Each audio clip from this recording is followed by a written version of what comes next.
Japan మునిగిపోతుందా? ఈ రాత్రికే Japan కనుమరుగు కాబోతుందా?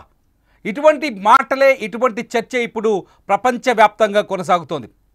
ఇవాళ ఈ జపాన్ పోర్చుగల్ మధ్య ఒక భారీ సునామీ రాబోతుందని, ఈ రెండింటి మధ్య సముద్ర గర్భం ఒక్కసారిగా విడిపోయి ఆకాశాన్ని తాకే అలలు రాబోతున్నాయంటూ బాబా వంగా చెప్పిన ఒక జోస్యం ఇప్పుడు ప్రపంచాన్ని వణికిస్తోంది. ప్రపంచమంతా ఇప్పుడు జపాన్ వైపు చూస్తుంది, జపాన్లో ఏం జరగబోతుందని. ఈ నేపథ్యంలోనే జపాన్లో వరుస భూకంపాలు రావడం, జపాన్ చుట్టూ ఉన్న ద్వీపాలు భూకంపాలతో తల్లడిల్లిపోవడం చూస్తుంటే నిజంగానే బాబా వంగా మాటలు నిజమవుతున్నాయనే చర్చకు కూడా ఆస్కారం తలెత్తింది. తాజాగా కిరిషిమా పర్వత శ్రేణిలో ఒక అగ్ని పర్వతం పేలింది. ఈ అగ్ని పర్వతం పేలి చుట్టుపక్కల ఒక్కసారిగా బూడిదని వెదజల్లుతోంది. ప్రస్తుతం మీరు స్క్రీన్లో చూస్తున్నారా విజువల్స్. ఈ అగ్నిపర్వతం మౌంట్ షిన్ మొడాకే అగ్నిపర్వతం. ఈ మౌంట్ షిన్ మొడాకే అగ్నిపర్వతం పేలి ఒక్కసారిగా దాదాపు 6 కిలోమీటర్ల పరిధిలో బూడిదని వెదజల్లుతోంది. మీరు ఆ దృశ్యాల్ని లైవ్లో చూస్తున్నారు. ఇది బుధవారం ఈ ప్రాంతంలోనే 5.5 మ్యాగ్నిట్యూడ్స్తో కూడిన ఒక భూకంపం వచ్చింది. ఆ భూకంపం వచ్చిన వెంటనే అగ్నిపర్వతం పేలుడు సంభవించింది. ఇప్పటికే ఈ పర్వత శ్రేణి చుట్టూ దాదాపు 90,000 మంది నివాసం ఉంటారు.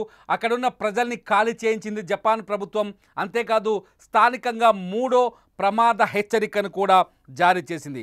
పర్వత శ్రేణి పరిసరాల్లో ఉన్న వాళ్ళంతా హుటాహుటిన ఆ ప్రాంతాన్ని ఖాళీ చేసి వెళ్ళాలని, ఎవరైనా కొంచెం దూరంలో ఉంటే వాళ్ళు ఇళ్లలోంచి బయటకు రావద్దని, ఎవరు పర్వతాధిరోహణ వైపు రావద్దని ఇప్పటికే జపాన్ ప్రభుత్వం ఆదేశాలు జారీ చేసింది. మౌంట్ షిన్ మొడాకే పేలుడుతో ఒక్కసారిగా ఆ ప్రాంతమంతా దుమారం చెలరేగుతోంది. ఆ ప్రాంతమంతా బూడిదతో కమ్ముకుపోయింది. మొదటి నుంచి అంచనా వేస్తున్నారు జూలై 5 జపాన్కి అతిపెద్ద ప్రమాదకర రోజు అని. జూలై 5 రోజు మెగా డిజాస్టర్ జరగబోతుంది జపాన్లో అంటూ బాబా వంగా మాటల్ని వైరల్ చేస్తున్నారు. ఇప్పటికే బాబా వంగా మాటలపైన ఇంటర్నెట్లో తీవ్రమైన చర్చ జరుగుతుంది. కానీ వాస్తవానికి ఇక్కడ కొన్ని నిజానిజాల్ని పరిశీలిస్తే మౌంట్ షిన్ మొడాకే ఇప్పటికీ 3 సార్లు పేలింది. 2011లో ఒకసారి ఈ మౌంట్ షిన్ మొడాకే అగ్నిపర్వతం పేలింది. 2018లో ఒకసారి ఈ అగ్నిపర్వతం పేలింది. తాజాగా ఇప్పుడు 2025 జూలై 5వ తేదీన మళ్ళీ ఈ అగ్నిపర్వతం పేలింది. అయితే ఎప్పుడైతే జపాన్లో మెగా డిజాస్టర్ రాబోతుంది, జపాన్ చుట్టూ సునామీ రాబోతుంది, పోర్చుగల్ జపాన్ మధ్య వచ్చే సునామీ మొత్తం ఆ 2 దేశాలని ముంచెత్తే అవకాశం ఉందంటూ బాబా వంగా చెప్పిన జోస్యం ఆధారంగా ఈ చర్చ ఇంటర్నెట్లో జరుగుతుందో, ఈ నేపథ్యంలో అగ్నిపర్వతం పేలడంతో ఒక్కసారిగా జపాన్లో భయాందోళనలు ఏర్పడ్డాయి. ఇదంతా అంతేకాదు గడిచిన 2 వారాల్లో జపాన్లో వరుసగా భూకంపాలు సంభవిస్తున్నాయి. దాదాపు 900 ప్రాంతాల్లో భూకంపాలు సంభవించినట్టుగా తాజా సైంటిఫిక్ డేటాను బట్టి తెలుస్తుంది. జపాన్ ప్రపంచంలోనే అత్యంత భూకంప ప్రభావిత ప్రాంతం. ఈ ప్రాంతంలో సహజంగా సంవత్సరానికి 1500 సార్లు భూకంపాలు వచ్చే అవకాశం ఉంది. అయితే తాజాగా కేవలం 2 వారాల్లోనే 900 సార్లు భూకంపాలు రావడంతో జపాన్లో ఏదో జరగబోతుందనే చర్చ మాత్రం కొనసాగుతోంది. టోక్యోతో సహా జపాన్ ప్రభుత్వం కూడా ఈ విపత్తు పైన ఎప్పటికప్పుడు అలర్ట్గా ఉంది. భూకంప ప్రభావిత ప్రాంతాల్లోని ప్రజల్ని అప్రమత్తం చేస్తుంది. అవసరమైతే ఇళ్ళు ఖాళీ చేసి వెళ్ళిపోవాలని హెచ్చరికలు కూడా జారీ చేస్తుంది. అధికారులు కూడా జపాన్ పరిసర ప్రాంతాలు, అంటే అగ్నిపర్వతాలు ఉన్న చోట, భూకంప ప్రభావిత ప్రాంతాలు ఉన్న చోట, పర్వత శ్రేణి ఎక్కువగా ఉన్న చోట, అంటే ఇవన్నీ సెస్మిక్ జోన్ 2, 3లో ఉంటాయి. అంటే భూకంప ప్రభావితం ఎక్కువగా ఉండే ప్రాంతాల్లో ఉంటాయి. ముఖ్యంగా పర్వత శ్రేణులు ఎక్కువగా ఉన్న చోట భూకంపాలకి ఆస్కారం ఎక్కువగా ఉంటుంది. అలాగే సముద్ర తీరం వెంట కూడా భూకంపాలకి ఆస్కారం ఎక్కువగా ఉంటుంది. ఈ ప్రాంతాలని అప్రమత్తం చేసింది జపాన్ ప్రభుత్వం. ఈ ప్రాంతాల్లో ఉండే ప్రజలు జాగ్రత్తగా ఉండాలని సూచనలు జారీ చేసింది. మీరు చూస్తున్నారు కిరిసిమా పర్వత శ్రేణిలోని ఒక అగ్నిపర్వతం. ఈ అగ్నిపర్వతం పేరు మౌంట్ షిన్ మొడాకే.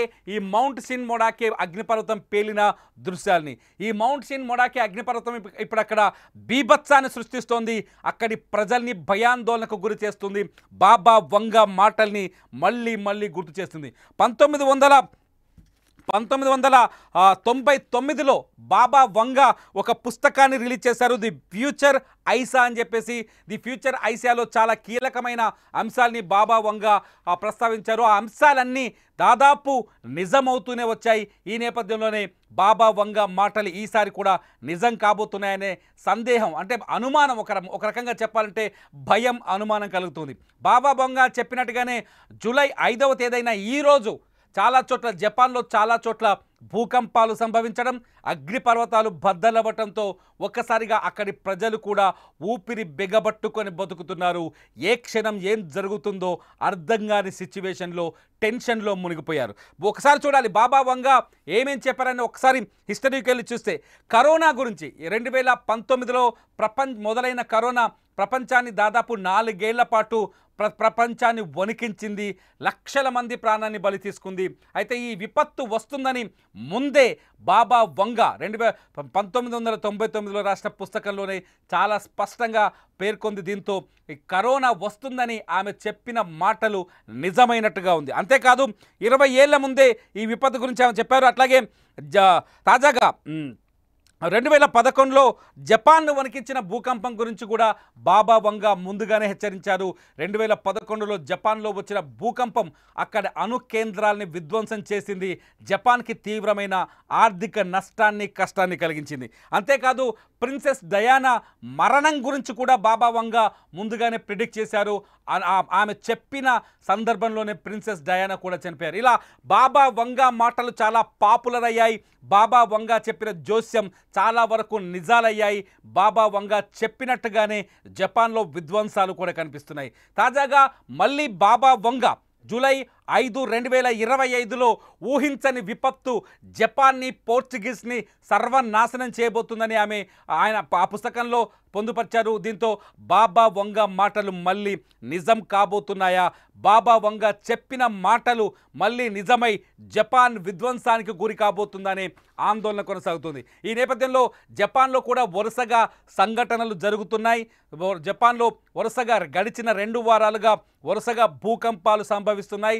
దాదాపు 900 సార్లు ఇప్పటికే జపాన్లో అనేక ద్వీప ప్రాంతాలు, అనేక ఐలాండ్స్ భూకంపాలతో అట్టుడికిపోయాయి.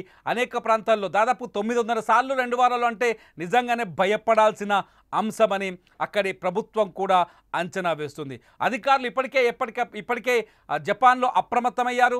ఎక్కడికక్కడ హెచ్చరికలు జారీ చేస్తున్నారు, ప్రజల్ని అప్రమత్తం చేస్తున్నారు. భూకంపాలు వచ్చినప్పుడు ఎలా తప్పించుకోవాలనే విషయాలను చెప్తున్నారు. ఇటు సముద్ర తీర ప్రాంతాల్లో ఉన్న వారిని ఎప్పటికప్పుడు అప్డేట్ చేస్తున్నారు. ఏదైనా చిన్న అనుమానం వచ్చినా లేకపోతే చిన్న విపత్తు సంభవించినా చాలా జాగ్రత్తగా విపత్తు నుంచి, ప్రమాదం నుంచి బయటపడేందుకు కావాల్సిన చర్యల గురించి ముందే ఎక్స్ప్లెయిన్ చేస్తున్నారు. ఇదిలా ఉంటే పర్వత శ్రేణుల్లో అగ్నిపర్వతాలు బద్దలవడం, ముఖ్యంగా మనం స్క్రీన్లో చూస్తున్నట్టు కిరిషిమా పర్వత శ్రేణుల్లో అక్కడున్న మౌంట్ షిన్మొడాకే పర్వతం బద్దలైపోవడం, బూడిదని వెదజల్లడం. ఈ పర్వతం ఇప్పటికీ దాదాపు 2 సార్లు బద్దలైందని చెప్తున్నారు. కానీ ఈసారి సంభవించిన ఈ బ్లో చాలా పెద్దదని శాస్త్రవేత్తలు అంచనా వేస్తున్నారు. ఈసారి ఈ అగ్నిపర్వతం కూలవడానికి చాలా టైం పట్టే అవకాశం ఉందని చెప్తున్నారు. అయితే ఒక్కసారిగా ఇదంతా, ఈ పరిణామాలన్నీ చూస్తుంటే జపాన్లో ఏదో జరగబోతుంది. బాబా వంగ మాటలు నిజం కాబోతున్నాయి.